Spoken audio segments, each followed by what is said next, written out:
प्रिय विद्यार्थियों, नमस्कार। मैं डॉक्टर चंदन प्रकाश, लेक्चरर इतिहास विभाग, वीर विरमदेव राजकीय स्नातकोत्तर महाविद्यालय जालोर में अपने पर्सनल यूट्यूब चैनल पर आप सभी का हार्दिक स्वागत करता हूं। प्रिय विद्यार्थियों, आज हम BA part first year paper second के अंतर्गत प्राचीन भारतीय शिक्षा के मुख्य केंद्रों के अंतर्गत हिंदू शिक्षा के केंद्र काशी के बारे में अध्ययन करेंगे। प्राचीन काल से हिंदू ज्ञान विज्ञान की शिक्षा प्रदान करने के लिए विभिन्न अध्ययन केंद्रों की व्यवस्था की गई थी। वैदिक काल में गुरुकुल शिक्षा प्रदान करने के प्रधान केंद्र थे।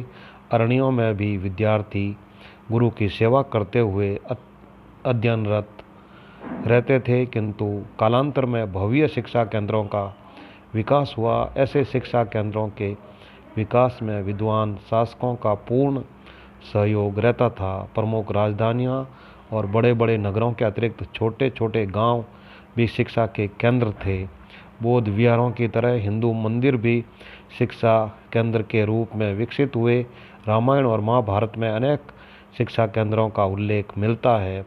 प्रयाग के संगम के तट पर महर्षि भारद्वाज का आश्रम था, जहाँ हवन पूजा के साथ साथ छात्रों का वेद पाठ हुआ करता था।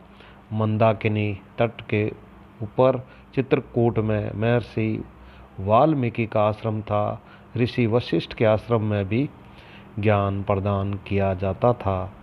महर्षि अगस्त्य का आश्रम दंडकारण्य में था, जहाँ उनके समस्त शिष्य यज्ञ और अध्ययन में लगे रहते थे। मालिनी नदी तट पर महर्षि कण्व का आश्रम ज्ञान और गरिमा से युक्त था। नैमिषारण्य में महर्षि शौनक का आश्रम था, जहाँ विद्यार्थियों के अध्ययन का काल 12 वर्ष का था। हरिद्वार में महर्षि भारद्वाज का आश्रम था, जहाँ विभिन्न वेद वेदांगों और शस्त्र शास्त्रों का ज्ञान छात्रों को दिया जाता था। महेंद्र पर्वत पर परशुराम का आश्रम था, जहाँ अन्य विद्याओं के साथ साथ युद्ध कौशल का भी ज्ञान कराया जाता था। काशी, कांची, कन्नौज, कश्मीर आदि नगर अपने आप विद्या केंद्रों के रूप में विख्यात हुए।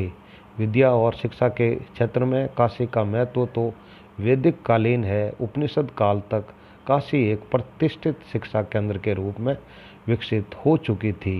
काशी का शासक अजातशत्रु अपनी विद्वता और ज्ञान गरिमा के लिए संपूर्ण देश में विख्यात था।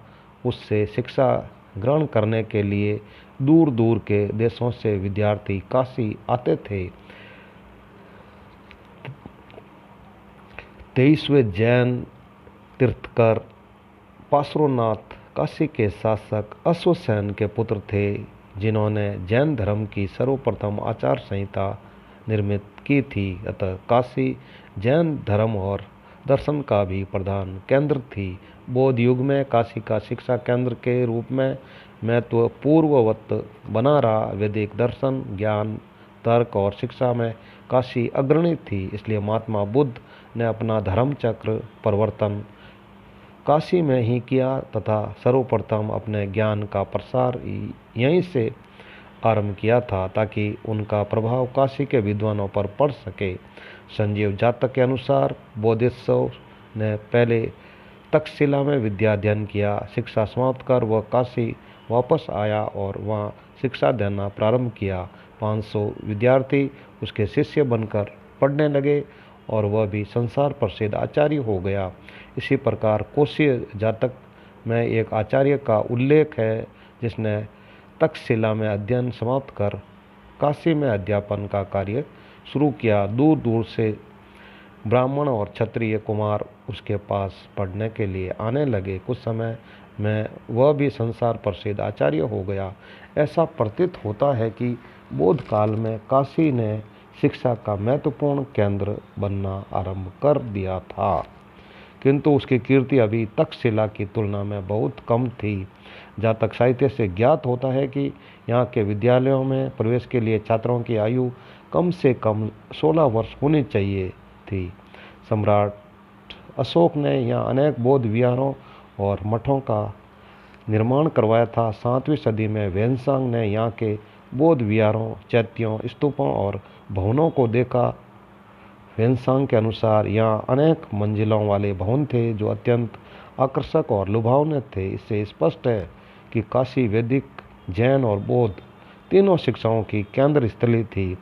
मध्यकालीन भारत में काशी विद्या का सबसे मुख्य केंद्र था। बौद्ध धर्म के ह्रास होने के साथ साथ काशी प्राचीन, सनातन, वैदिक और पौराणिक दर्शन का शिक्षा का केंद्र बनता गया, जहाँ वेद, वेदांग, इतिहास, पुराण, ज्योतिष, शिल्प आदि की शिक्षा दी जाती थी। 10वीं सदी के अंतिम चरण में जब अल-बिरूनी भारत आया तो वह हिंदू शास्त्रों से परिचय प्राप्त करने के लिए वाराणसी गया और उसने लिखा है कि इस नगरी में भारत के श्रेष्ठ विद्यालय विद्यमान है। अल-बिरूनी ने यह भी लिखा है कि हिंदू विद्याएं हमारे विजित प्रदेशों से भागकर कश्मीर और वाराणसी जैसे सुदूर स्थानों में चली गई। मध्ययुगीन अभिलेखों से ज्ञात होता है कि वाराणसी में वेदों का अध्ययन किया जाता था। गढ़वाल वंश के अनेक राजाओं ने वाराणसी को अपनी दूसरी राजधानी के रूप में प्रयुक्त किया था और उनके संरक्षण में यह नगरी शिक्षा का महत्वपूर्ण केंद्र बन गई थी। प्रसिद्ध कश्मीरी कवि श्री हर्ष गढ़वाल शासक विजय चंद्र के सभासद थे। उसने निषद चरित की रचना काशी आवास में ही की थी। कबीर और तुलसी जैसे संत कवि काशी से ही संबंध थे। आज तक भी यह नगरी प्राचीन संस्कृत विद्या का प्रमुख केंद्र समझी जाती है। प्रिय विद्यार्थियों, इस प्रकार आज हमने हिंदू शिक्षा के केंद्र काशी के बारे में अध्ययन किया है। Very thanks.